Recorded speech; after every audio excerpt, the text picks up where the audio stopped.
is in session.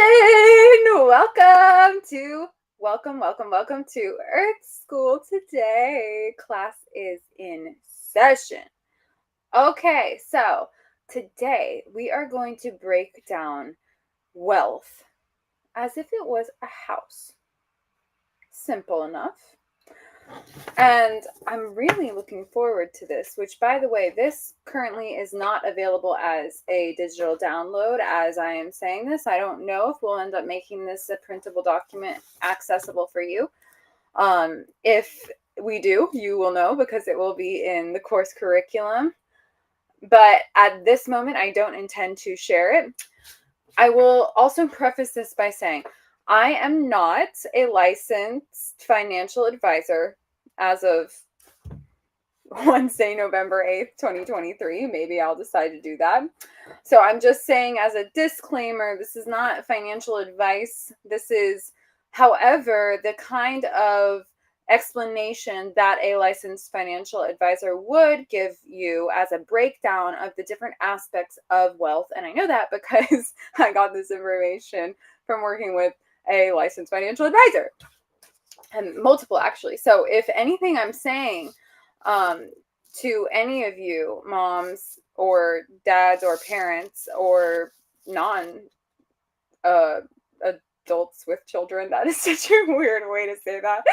If any of you as individuals are interested in setting yourself up for this, I have an expansive network of some of the literal top 1% of wealth in the country who would be more than happy to give you an education around this. And not just an education, but to set you up financially in a predicament where you are also able to pass on family legacy wealth, which is the main objective with sharing this information, right? It's applied knowledge is what we're looking for here, folks, not just information that goes in and out the other ear, right? So, like I said, we're going to break down the wealth house today. So, let's just keep it simple and get started. Everyone knows here what a house looks like, right? But whenever we are looking to live a life of financial abundance, oftentimes people just want the finished house, but forget that it's a process to actually build a home. And so we're going to walk through that process. And if you need a referral for any of these kinds of services or strategies, just let me know. Make a post within the curriculum, and we'll also be having calls and class later on within the curriculum where you actually get to learn about insurance and annuities and family legacy from licensed professionals. So I'm really looking forward to those classes, and it'll probably be fun because I just had a conversation today. It's like a lot of the times these things seem so much more complicated than they are. And my objective is to be able to be a liaison and a translator from those at the top of the top within these agencies in Manhattan, etc., to you, the child or the family who might not have an understanding of all of these different facets and breakdowns of different policies and their, different coverage amounts and guaranteed issue or simplified issue or the variations between all of these strategies, which I'm still learning myself, full transparency. And they're also, all of the advisors are constantly learning as well, because the reality is that they're always changing. And so it's a constant update. And so don't feel like, if you do, that this is too difficult for you to understand. I mean, trust me, I know how that might feel. We're going to break it down really simple. So let's go ahead and get started. It all starts with the foundation. Just like anything in life begins with the foundation, right? So with our foundation here, it's the orientation, man. Here, the foundation is just basically a plot of land. And on that plot of land, we start by building our emergency fund. A fund is basically a reservoir of money. You want to be able to have this for emergencies. This is the cash that we want to have just ready in case we have some kind of medical reason. Maybe we get into an accident or a family member gets into a pickle and we want to help them because we have a good relationship with them and we want to support them because that's what family is here to do. That's a whole other conversation. We don't have to get too into it, the relationship between giving family members money, but I'm just saying, Ubuntu, I am because we are, right? What's the point of having all of the riches in the world if we're not using it to provide for the people who matter to us, right? Our foundation, our emergency fund, a car breaks down, etc. And we have a will. Now, I know we have some young ones in here, but the reality is that one day we die. And it's okay. If you need some emotional support with that, I wrote and illustrated a children's book in 2014 called Where Did Things Go When They Die? You can get it on Amazon. You can have a whole conversation about that. Really sweet story. But the fact of the matter is we die. And it's okay. What's not okay is dying or having someone you love die and not having your will in place. A will is the plan for what happens with everything you own, whether it's your money or your home or your grandmother's pearls or your sketchbooks that you wrote all of your best ideas in. Your will is the plan to be able to actually pass those things on to family members that matter, or your neighbor who you loved, or your spouse, right? Your will is your afterlife plan, essentially. I'm surprised I'm not reading along to any of the resources. I'll probably skim over them at the end if I feel like I need anything. Disability insurance. Disability insurance is for whenever you get hurt or your plan for your coverage in case you might get hurt. So you can get disability insurance if you work like a dangerous job. For example, my dad worked construction and laid brick pretty much my whole life. He had disability insurance, and whenever his back finally gave out and he had a lot of trouble walking, he was able to get benefits through disability. And that's a good thing because he's been able to supplement from working to now having disability coming in every month, which is really good and helpful for him because realistically, he can't continue laying brick. He literally built foundations, right? And then finally, we have life insurance, which is tied into what we were talking about with the will, right? Having a plan for after we die. But our life insurance is making sure that we have money in an account, an asset that is tax sheltered. Now, we're not going to talk too much about taxes in this session, and we will talk about taxes a little bit because that's actually a strategy section for a different part of the house that we're building right now. But I will say that life insurance is protected from our taxes, and our taxes are basically when you make $1, the government takes a little bit out of that dollar. How that's legal, we don't know. No, I'm just kidding. Taxes are a very interesting topic.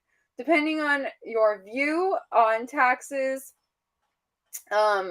probably says a lot about your view on financial abundance and wealth as an overall topic.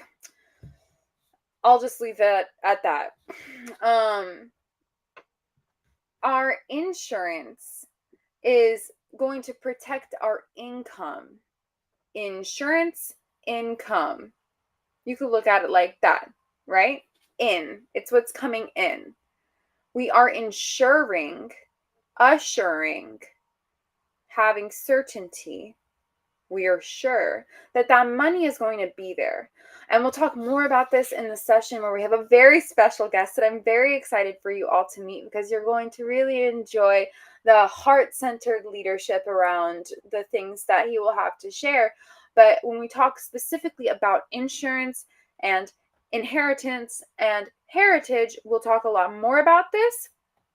But just know that insurance is really valuable, which means it's really worth having and important, because, well, for many reasons, but one of those reasons being because it not only is tax sheltered, but it actually gains compound interest, which means that money, that cash reserve, that cash that's reserved in a reservoir like water for us, is always growing and accruing because of the way that it compounds. Compounding, like a compound word, is when we put two things together, right? And another fact about insurance and why it is so valuable is it is not tied to the financial market in the way that stocks are. So the stock market is very volatile. It goes up and down. The real estate market is tied with the stock market, and the market is very volatile. It goes up and down. So if the president of the United States says something about the dollar, it's reflected in the stock market. It could drop or it could raise depending on what the president decided to say that day. Or the value of and the worth of another currency, another money. Like, we have dollars in the United States, but we're not the only country in the world. You travel around the world, you go to Japan, you have yen.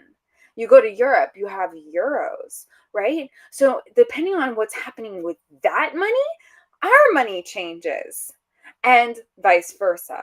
So the stock market, the real estate market, the financial market, and our economic status is always in flux. It's always moving up and down. It's kind of like emotions in that way. It's always pretty volatile until we recognize that all is one. Then we have strategies in place to protect ourselves, right? Same thing with feelings and emotions.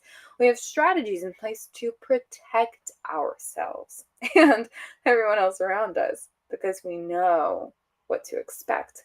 That's why insurance is so powerful.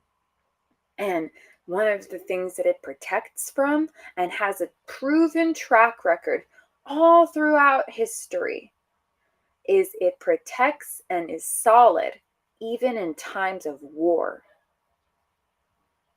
You can look at the facts and the numbers during World War I, during World War II, the Cold War. The money in insurance is protected in a way that the money in other markets simply is not.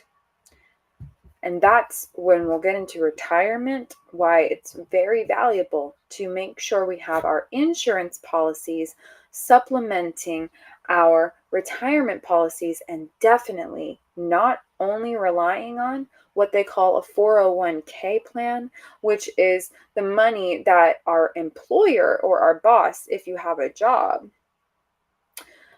basically sets us up with for retirement. And most people think that that's enough, but it's not.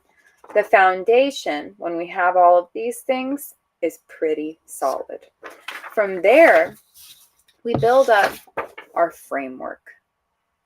And our framework is the pieces of wood and the concrete that gets poured to make sure that our home is sustainable for the long run. This is something where we start to look at some of those things I mentioned, like retirement strategies, but also tax strategies and education strategies. And if you know anything about little old me, you know that I trust in the power of education, but not education from the system, right? This is a very, very powerful use of education, and you have invested in your education just by being here today. So, quick little pat on the back. Don't get too gloat or boasty about it.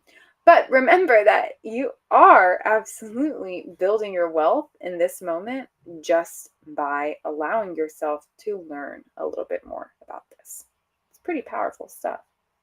Now, when it comes to education strategies, if you are a child who does want to go to college, that's great. I loved college. I thought it was awesome. I didn't treat it just like a party for 4 years.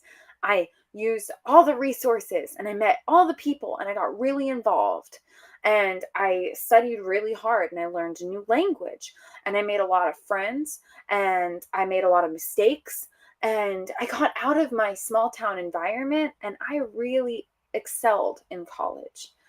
I'm so grateful that my parents had an education strategy in place because the reality is, because of what happened with the financial market in 2008 and the real estate market in 2008, and the fact that there was a hurricane, had my parents not invested in our education at the time that they did when I was young, I would not have been able to go to college, probably, unless I figured out a really, really savvy way to do it all on my own or go really bad into debt like the majority of Americans do.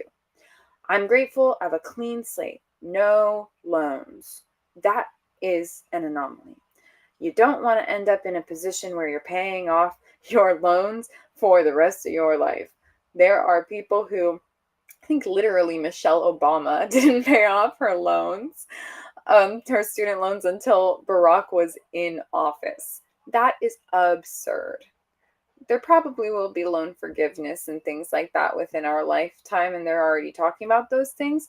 But if you have your education strategies in place, you don't even have to worry about that kind of stuff.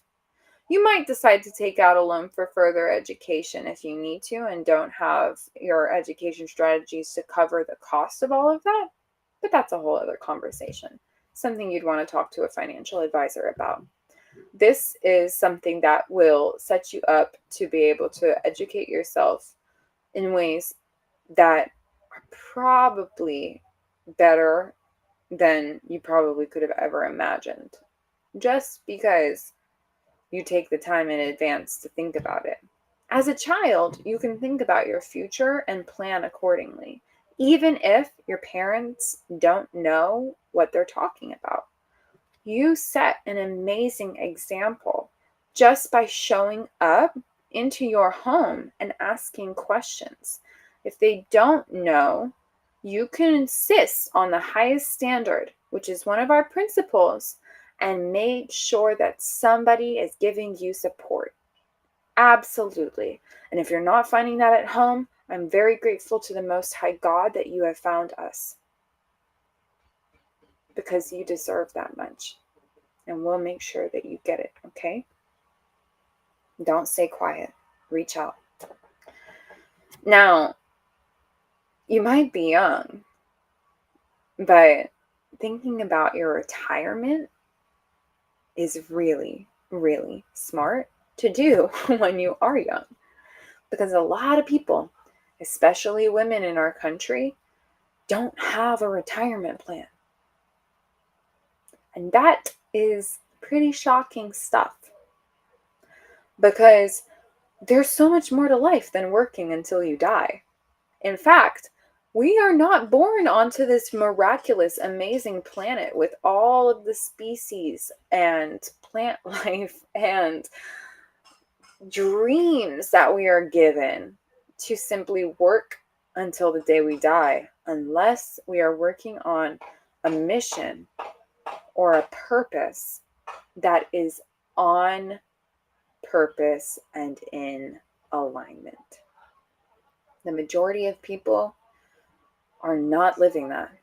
If you're here, you're probably at least aware that it's possible and want to live your life in alignment in that way. chances are, if you actually are here, you are already doing that, which is amazing. Again, let's take some acknowledgement moments because it took us a lot to get here, right? But the fact is that retirement strategy is something that is going to be able to help us have the life we do want to live, even if we don't want to work the rest of our lives. Some people want to retire at 35 and go live off in the jungle, and they have every right to do it. And if they plan accordingly, it's more than possible. Now, it's important that some of this money is planned out because it offers tax advantages, before retirement, which is where we get into the tax strategy options, right?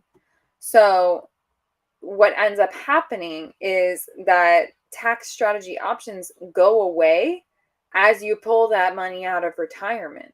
So you might have a retirement strategy in place, and you're taking money out every year so that you can live off of it and supplement your income, which means replace your income because you're no longer working, because you're retired. You're kicking it back. You're in Florida. Your feet are up in the sand, right? But the more that you take that money out of that retirement policy, the less tax strategies that you have. And most people don't realize that 100% of withdrawals from their, what they call an IRA plan, is subject to income tax. Which means that even though it's your money that you've been saving from your income for your retirement, when you take it out as your income because you're retired, you're going to get taxed for it. Did you know that? Most people don't. But that's what happens when we withdraw qualified money in retirement. That's our framework. Next, we're going to look at the roof. Okay? The roof. The roof is on fire. The roof. The roof. The roof is on fire. The roof. The roof. Woof, woof. The roof is our investment strategies, our asset allocation, and our investment principles. Now, our investment principles are a little bit different, but don't have to be different than the principles that we live our life off of, like the first lesson of the lecture, principles, our MVP, right? Our 12 that we live our lives by. But our investment strategies are, well, we've got the money now, right? We have our savings, we have our life insurance, we have all this money. What are we going to do with it? How are you going to make sure that it's going to have an ROI, which means a return on our investment?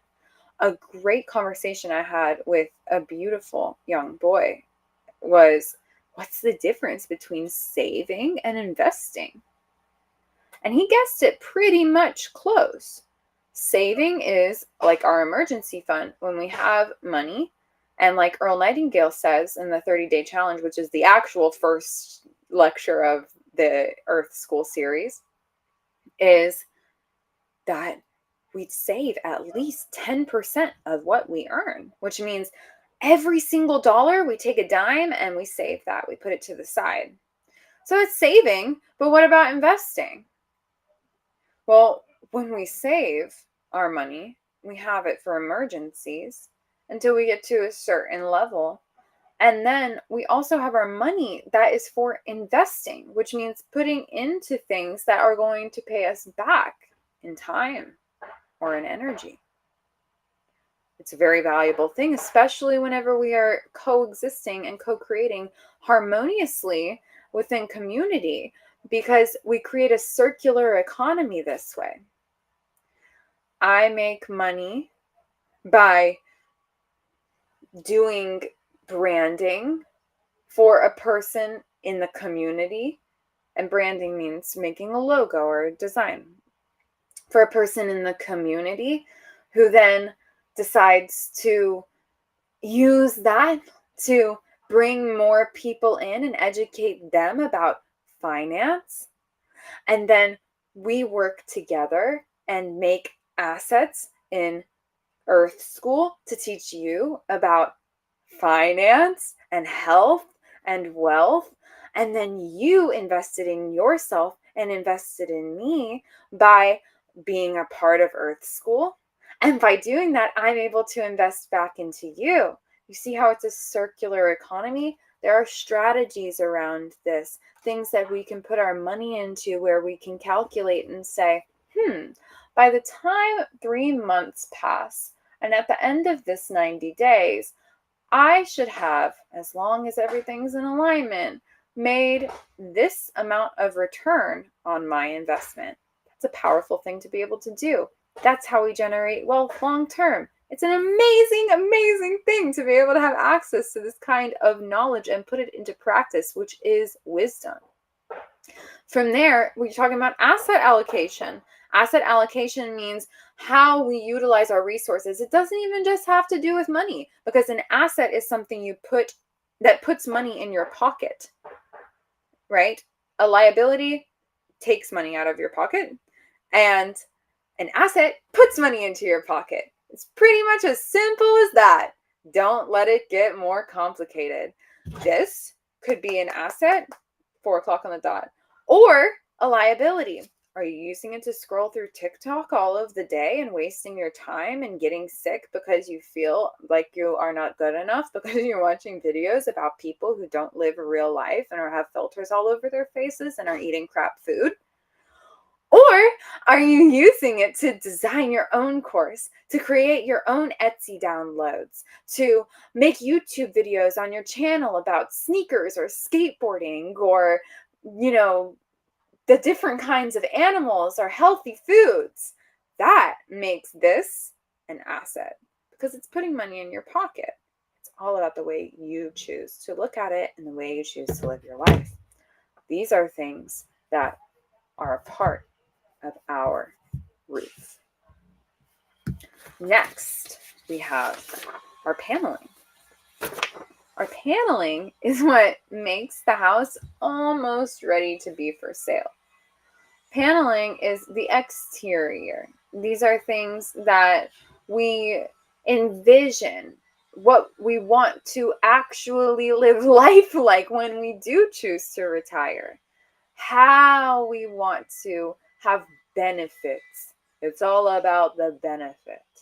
And understanding that one day we maybe are not going to be producing an income if we're relying on active income generating sources and haven't effectively set up passive income generating sources, which are things that pay us without having to put in continued effort, which most people rely on, but we're not most people, right?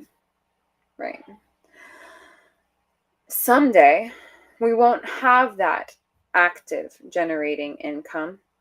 And in order to have security, because we need to prepare for an uncertain tax environment in the future, because we don't predict the future as much as we might like to try. We have multiple sources of capital. Capital is just money. Don't let it get complicated. Capital is money or assets or resources. And each one of those sources or streams of capital has a different tax characteristic. Tax. That's hilarious. Tax characteristic. And so we have options, and a financial advisor and planner is going to be able to tell you all about your options and the ones that are the best for you. And their job as the advisor is to create the plan that provides you with the necessary capital so that you can live your desired retirement, so that the money works and has the lifestyle that you designed from your real lifestyle blueprint. These are things that are more than just imagination. These are things that we become accustomed to throughout our life because we decided to leave a legacy for our heirs. How powerful to build generational wealth. This is what everyone talks about, but so few actually plan for. We have the opportunity to do so much better, which is another phase of the retirement strategy process, which is the long-term care. And long-term care is the greatest risk to your income and your assets as you grow older. Because the cost of providing care for your family is honestly astronomical as the unpredictability of the world persists, especially if we haven't planned accordingly for it. So when you work with one of these financial advisors, they are not going to ignore that. It's a very important thing to look at. We must address the cost of planning long term. We have to. Many people ignore it, and then their plan just falls apart. It collapses. And what's the point of building an entire house if it's going to collapse? What's the point? What's the point? Well, we have one last step, and that's when we put that beautiful for sale sign up in the yard, darling. And the estate tax strategy is so important. You guys remember how I told you how the government takes away a portion of our dollars that we earn?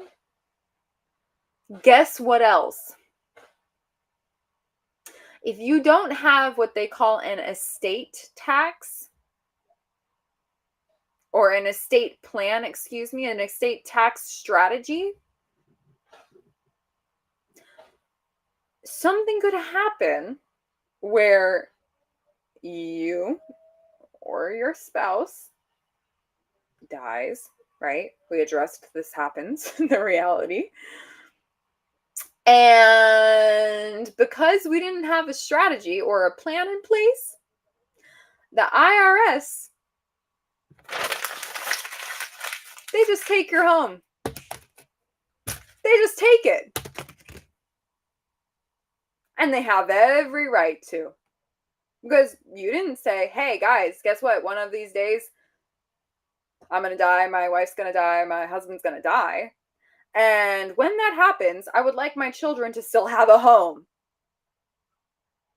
It's crazy. And it's honestly criminal, but it's not criminal. And that's the importance of you taking your financial life into your own hands. Because so much of the time, the IRS can come in and take away all your assets because you didn't plan your estate properly. But we, the trusty financial advisors that you have access to, and me, because I care about you as an educator, are not going to let that happen. Okay? We have the ability to put together a plan that's going to help us not only create wealth, but allow us to preserve the wealth, nurture that wealth, distribute it out to the legacy that we want for our families, to charities, to our children, to trusts, or to other heirs, our step babies, our cousins. And that's what I mean about estate tax strategy. That's the power of having your house built and ready for sale. That is the wealth house. If you are interested in building your wealth house, or if you have a little bit of paneling or a little bit of foundation poured over here or a little bit of framework over there, but you don't really know if the builders are able to put it together into a house that will actually sell, Well then, baby, you better get in touch. And if you are a child watching this, I'm so proud of you, because that means that and I mean, I wish I could tell you, like 99.999% of the world you are ahead of, because you have this information accessible and you have every right and every ability to plan ahead. Your parents can set up life insurance for you by the time you're 14 days old. That means by the time you are even 10, depending on how much they decide to invest a month, you could have $1 million of tax sheltered income, of tax sheltered assets. I talk about this when I speak to the high school students. If I saved $18 every month from the time I sat in the very desk that they sat in to the day that I am today old, I would have $1 million in a life insurance policy. My parents didn't know. I didn't do that. But you know. Do you want to do that? Because instead of going and get a cherry Slurpee after school and throwing your money at garbage, you could save a little bit and make your life a lot better. A lot better. So now we understand the emergency fund, the will, disability insurance, life insurance, education strategies, retirement strategies, tax strategies, investment strategies, asset allocation, investment principles, retirement benefit analysis, long-term care, and estate tax planning to prevent the IRS from seizing our assets. How incredible that you took the time to educate yourself on that today. Now that you know it, each one teach one, apply it, and make sure you pay it forward by having those around you also benefiting from the things that you have learned. If nobody has told you today, I love you so very much. I can't even describe it with words. It makes me so happy. And love is law, and family is business.